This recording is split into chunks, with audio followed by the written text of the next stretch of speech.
बेटा तुम उदास मत हो।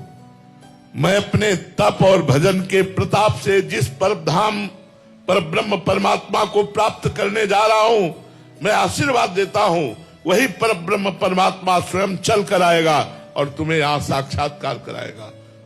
गुरु निष्ठा कैसे आए महाराज? भगवान से प्रार्थना करो, भगवान से प्रार्थना करो कि अपने गुरु को मैं परब्रह्म में स्थित देख पाऊं, परब्रह्म रूप देख पाऊं। गुरु को प्राय लोग मनुष्य ही मानते हैं, मनुष्य रूप ही देखते हैं। कहेंगे जरूर कि गुरुर ब्रह्मा गुरुर विष्णु गुरुर्देव महेश्वरा, गुरु साक्षात परब्रह्म तस्मै श्री गुरुवे नमः।